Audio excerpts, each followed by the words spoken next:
Welcome to Dish and Nutrition Podcast, where we dish on trending nutrition topics, all the while making it easy and fun to understand. I'm your host, Sarah Williams. I'm your co-host, Emma Boland.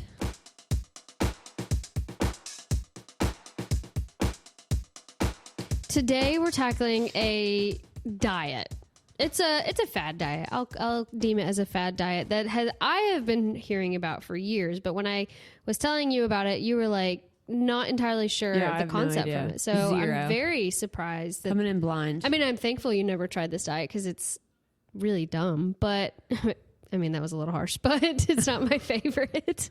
And it's been making waves for years, and it is the Alkaline diet. Supporters claim it can prevent disease, improve energy, and even fight cancer. Okay. So, but is there real science behind it, or is it just obviously a wellness myth? We're going to break it down today. Let's do it. All right, so we're going to first define the alkaline diet. The basic idea is that the foods that we eat can influence our body's pH level. Mm-hmm. Our pH level is what kind of keeps everything in working order, and is very important to keep it in regulation. So thank God we don't have the power to control, really. No, quite literally. Yeah. So, not to mention, side note. No, yeah. If you're an OBGYN, you're probably like, please do not try to change the pH of specific places. No, literally. Well, you would be in the hospital if you were able to change the pH, because there are like medical conditions that change the pH of your thing, but you're in the hospital almost dead. Oh, that's what I mean. Yeah, like in this same way, Thank like God. Anyways, and okay, so the myth is like you can choose alkalizing foods, and then you can make your body's less acidic, and it can like help you make your body less acidic. Because apparently we're just walking acid right now. Like what? Which I mean, like our stomach is hydrochloric acid, so that's very acidic. Like you wouldn't want to stick your hand in that, but there's a reason why. Yeah. Proponents claim that an alkaline body is healthier and less prone to disease, while acidity contributes to inflammation, osteoporosis, and even cancer. The diet categorizes foods into like 3 different groups, which is alkaline forming foods, which are fruits, vegetables, nuts, legumes, and certain whole grains; neutral foods, which are neutral fats, starches, and sugars; and then those acid forming foods, which are meat, dairy, eggs, processed foods, caffeine, alcohol, and refined grains. Basically everything that's good. I was going to say, all of that sounds good. Yeah. It's based on the premise that avoiding acidic foods and eating more alkaline foods will improve your health. So you're avoiding all of those? You're avoiding the acid forming foods, meat, dairy, eggs, processed foods, caffeine, alcohol, and refined grains. So you're like vegan? Basically. So like that's what I'm going to talk about a little bit, is like the basis of it like is not horrid, because like they focus on fruits and vegetables, legumes, and certain whole grains. Like that's fine, like cool beans. You eat your fruits and veggies all day, but it's not going to do anything if it's in the name of like balancing your pH or whatever within your body. So, but what does actually happen in the body? Let's give a backstory and a little physiology of that to kind of argue against this. Yeah. So you set the stage. Beautiful. So the science of a pH balance. Our body tightly regulates our pH levels, especially in the blood. So the normal blood pH is about 7.35 to 7.45, which is slightly alkaline. If it moves outside of this range, you are in very serious medical trouble. Like you would literally be unconscious. You would be in the hospital. You would know if your body is outside of this pH range. Like think respiratory failure and kidney disease and failure. Like that is what's going to cause this. The smoke detector is going off. Yeah, literally. And it's loud. And the key player is going to be those kidneys and lungs, which are the ones that expel things outside of your body to help neutralize your pH. So the lungs regulate your pH by controlling your carbon dioxide levels. So we breathe out CO2, we reduce acidity. And then the kidneys help maintain pH balance by excreting excess acids or bases, which alkaline, in urine. So lungs and kidneys are incredibly important for pH control. That's probably why vaping is so bad. There's lots of reasons why vaping is so bad.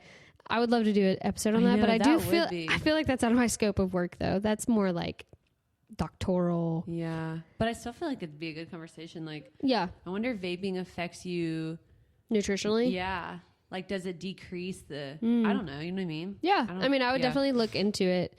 I mean, I know big billboard is vaping bad. No, so like there's no argument for it, but I would love to dive into wonder what the nutritional considerations are. Considering your lungs and kidneys are within your body and they're working very, very hard to help your pH stay within range, that means what we eat has little to no impact on your blood pH. And so your body maintains a homeostasis regardless of whether you're eating an acidic steak or an alkaline green smoothie. That's probably something you've seen without realizing it, like on smoothie recipes or smoothie stores where it's like an alkaline green smoothie. That's what this is referring to. Okay. Yeah, it's kind of like a alkaline equals good and acidic means bad, which couldn't be further from the truth. And of course, I like to talk about research on this podcast. A 2013 study in the Journal of Environmental and Public Health concluded that a diet has minimal effect on blood pH because the body's regulatory mechanisms prevent drastic changes, which, thank God. What a very intricate system that our creator has made for us. And it is very... Your body works the way it's supposed to without introducing other random discoveries that you deem... Yeah. Yeah, what? But a lot of the well-meaning people doing this diet usually have good causes to why they're doing it. They're like preventing osteoporosis or, God forbid, preventing cancer. Yeah. Like, I understand why someone would be like, I'm willing to try anything. Let's give this a go. I will say, it's not scientifically backed. Yeah. I guess you're right though. It's probably less harmful as the keto diet. Yes. Honestly, like I said before, the basis of this diet where it's fruits, legumes, veggies, it's not horrible. We have tons of research citing that eating a bountiful diet and all of those things is going to have you health positive outcomes, but it's not because it's the basis of why you're doing it. Exactly. Yeah. It's not because your blood pH is regulated by what you're eating. It has nothing to do with that. It has other components why it's health positive. Yeah. So specifically speaking to osteoporosis, so one of the biggest claims of the alkaline diet is that the acidic foods like meat and dairy leach calcium from bones, leading osteoporosis. This is on the acid ash hypothesis, which suggests that eating acid-forming foods forces the body to pull calcium from bones to neutralize acidity, which just sounds painful. Yeah, I feel like you would know if that was happening in your body. My bones are leaching calcium. Sorry, I can't go out today. I had a steak last night, and we all know I'm going too far into this. But... yeah, it's not. Actually, that's not what's happening.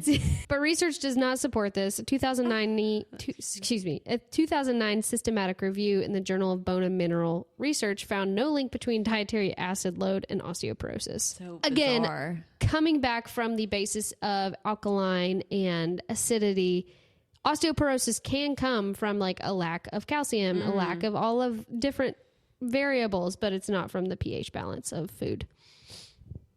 And then a 2011 study in Osteoporosis International found that higher protein intake, which is often considered acidic because high protein is going to be found in meat, and meat was deemed acidic, was actually beneficial for bone health. Go figure. Wow. How about that? How that works. In reality, bones don't just dissolve to neutralize your acidity. If that were the case, I feel like a lot more people would be a lot more weak. Yeah. I eat steak often. I feel like I wouldn't be able to walk up the steps if that was the case. Honestly, I feel like the people that I know that eat a ton of meats and steaks, proteins are the people on the carnivore diet would be, bedridden if this were the case. Right? You know what I'm saying? So the kidneys handle this process, and the adequate protein is actually essential for strong bones.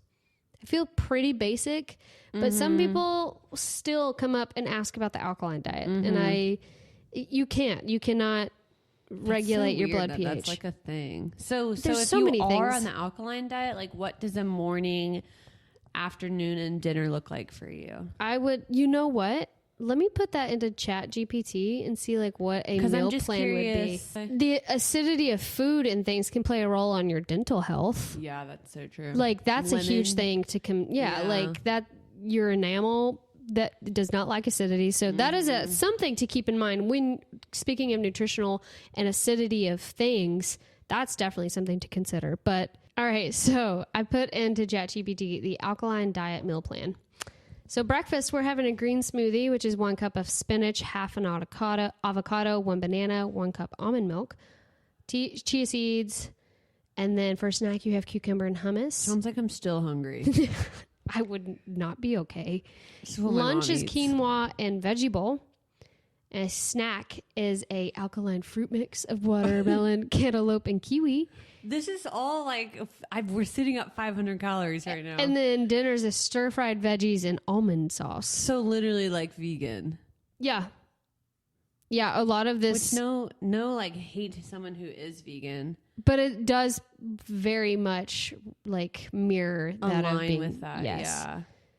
Are you having fun doing this? Are you enjoying your meals? What happens if you go to your friend's birthday party? You can't have cake. Do you ask for kiwi for dinner?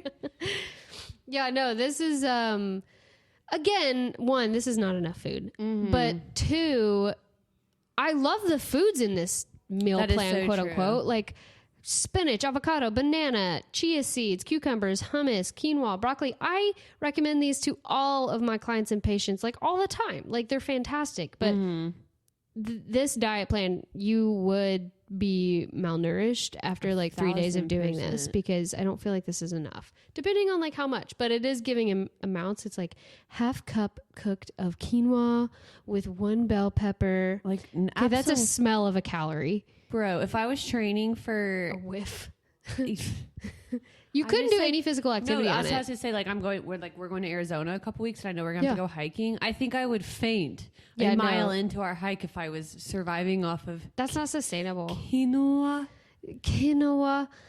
Can I have a kiwi before I go on my 10-mile hike? That's exciting. About Arizona. Sorry, that was complete sidebar. How long are you staying? What was 9? April 5th to the 9th. I was like, what math are you doing? Oh, okay. Okay, so for the future, Emma will not be in those episodes. So just forewarning. And she's also moving. Yeah. So this might be our soak it in, babes. This might be the last one for ever. We're going to figure it out. But yeah, it's fine. We're going to talk about cancer now. All right. So the alkaline diet and cancer, fact or fiction, which I want to hold space and be empathetic to those who are maybe feeling like they just want to look for different options for maybe a family member or even themselves. And they're like, I'm willing to try this. And I completely empathize with that. But I'm here to say, like, 1, that diet plan, quote unquote, that I just said from ChatGPT would not be enough to if your body was under an illness. I do love the proponents of it and all the greens and veggies, and that would 1000% be beneficial, but you would definitely need a lot more food than that. Like if you have cancer? Yeah. Oh, chemo wrecks you. Like you need stuff to keep you fueled. And it also, that was a huge portion of like dietetic school, was talking about people in like chemo and like all the taste differences and like the aversions and the nausea that comes along with that. And we had to like mitigate malnutrition, which unfortunately just comes along with chemo often. And I couldn't imagine a patient undergoing chemo and being like, this sounds like a good dinner. Like we would push anything that sounded good to them. Like if they wanted an ice cream sundae, you were getting an ice cream sundae. It was the calories that they needed. So that was a huge thing. Which I do understand. I guess when you're like in that space, you just want anything that could possibly give you hope. Absolutely. And so if you read, I get that. Yeah. But also, yeah, it's kind of like coming from a neutral standpoint, which we easily can do, because right now I don't, thank God, knock on wood, like no one in my family is suffering from it. So I'm not desperate for answers or trying to do anything in my power, which some might be, and I completely empathize with that. But the reasonings that they think alkaline diet, they meaning like the people who do this diet, cancer cells supposedly thrive in an acidic environment. So by eating an alkaline diet and foods, you create a hostile environment for the cancer to stop its growth. I actually have heard that before, but I didn't really like associate it with alkaline. A lot of people say it about sugar too. Like they say like refined cancer or processed. Like sugar feeds cancer and all that stuff, which I'm not an oncologist, but I have heard no. Yeah. But I mean, that's a touchy subject. Yeah. I mean, I know like if you eat a bunch of Little Debbie's donuts, like I wouldn't say that's great for That's not going to nutritionally have a health positive impact on your body. Yeah. That's beside the point. So there's two problems with this theory. Cancer cells can survive in both acidic and alkaline conditions inside of the body, and the food we eat does not significantly, obviously, change the pH of our blood or tissues, which is what we've been talking about this whole episode, last 16 minutes. A 2010 study in the British Journal of Cancer found no evidence that an alkaline diet affects cancer progression. However, heavy on the however, there is one kernel of truth, and I've said it thrice. I've said it thrice now. Diets rich in fruits and vegetables, which are emphasized in the alkaline diet, can reduce the cancer risk. It's not, if you have cancer, I'm not saying it's going to cure you. Of it. Yeah. It can reduce cancer risk. But this isn't due to the pH. This is because the foods are high in antioxidants, fiber, and anti-inflammatory compounds, and antioxidants, which obviously fight free radicals, which can cause, a whole plethora of things. Yeah. So that is what I say when I say one kernel of truth. Doesn't mean it's the pH factor. It's all the other things that come along with eating fruits and veggies and eating your rainbow and all that stuff. Mm-hmm. So are there any benefits of doing the alkaline diet? Is it worthless? Not exactly. So like, while the reasoning behind it is flawed, many of the recommended foods, like I just said, fruits, veggies, nuts, and whole grains, they're undeniably good for your health. Like I said, the meal plan, hate the amount. Yeah. I would 1000% recommend some of those things to clients. Not the whole thing, but like, hey, like try this stir-fried quinoa, kale salad. Like that sounds fantastic. No, that does sound good. I would throw a protein in there to make it more satiating. It makes you feel full without feeling. Yeah, exactly. You're gonna feel better if you're gonna fuel yourself with those things. Not to mention, always say like quinoa is such a great source of fiber. Yeah. I love quinoa. Quinoa is a wonderful grain to implement into your diet.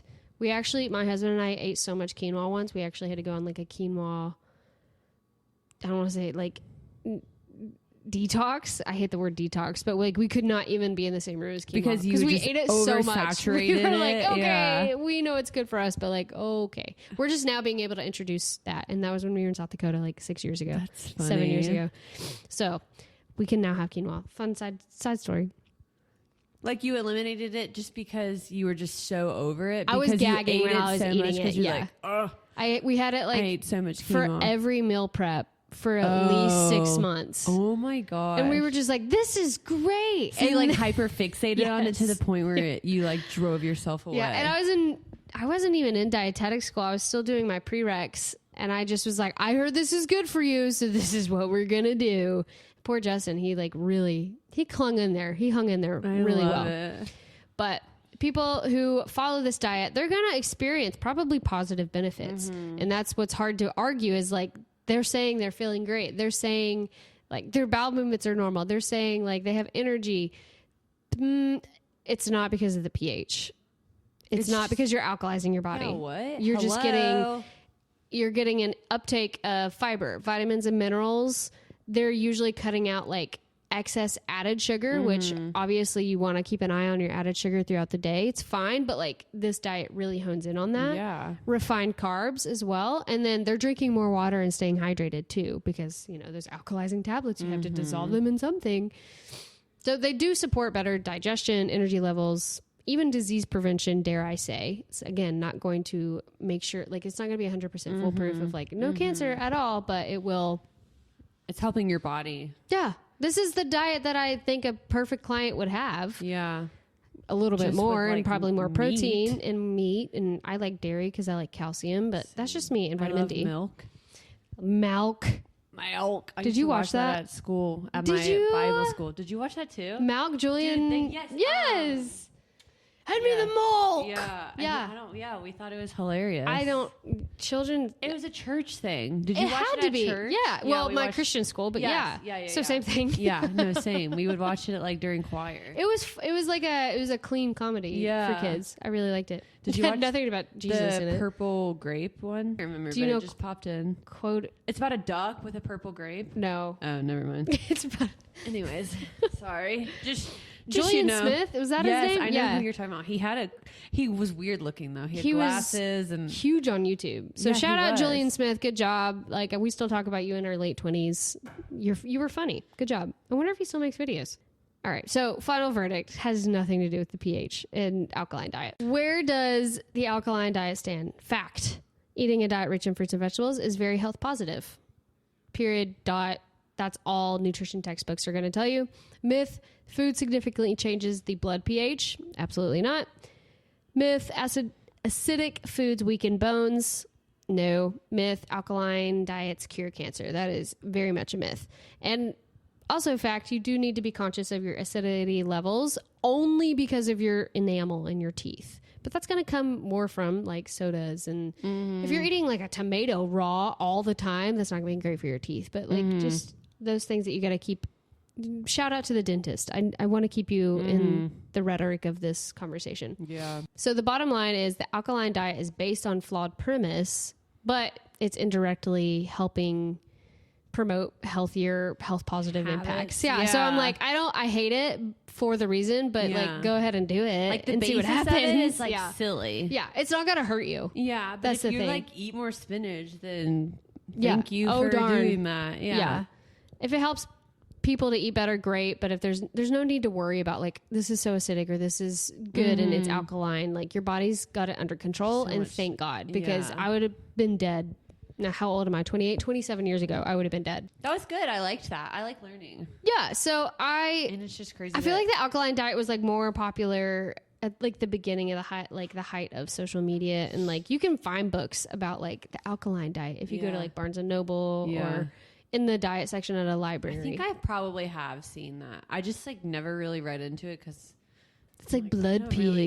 Really yeah. Yeah. It didn't tell, you know what? It never really talked about weight loss. It was always coined like a health thing. And like a lot of diets that I particularly like did, it was always like a weight focus. So it was more of like respectfully for the older community. Yeah. Like the yeah. I don't know what offensive thing I was going to say, but yeah. That's so interesting. Yeah. Huh. So don't do an alkaline diet, but if you want to do the alkaline diet, just eat a little bit more, but eat your fruits and veggies and it has the same effect. Your blood pH, your lungs and kidneys have it under control. I love that. The buffer system. Thank God for the buffer system. Guys, if you want us to talk about how vaping is bad for you, leave a comment on our Instagram. And leave us a 5-star review. You only get it if you leave us a 5-star review. I'm not begging, but please. Don't forget to subscribe and share to a friend who you might think this is helpful. That sentence didn't make at all sense. Join us to my friend who's doing the alkaline diet. Here, babe, this is for you. Here, babe, you're an idiot. No. But thank you guys. This was a quick episode. It's not going to be a super long one. I had someone talk about it and I was like, I haven't spoken about it. I actually haven't even made a video on it. I think I made one 4 years ago and we were in New Mexico and it was like a quick blurb. So alkaline diet is useless, but if it helps you eat healthier, then cold beans by me. It's not going to hurt you. Yeah. Like doing the keto diet could hurt you. Yeah. Like doing the carnivore diet can hurt you. Yeah. Like this one, I'm pretty neutral about it. Yeah. No pun intended. Neutral, balance, acidity. Okay, sorry. I love it. All right, guys, if you have a topic you want us to talk about, go to our podcast, Dish and Nutrition Podcast. Click on the highlight, put it in the link box, and we'll look at it going forward. But I guess with that, you've been dished. You've been dished.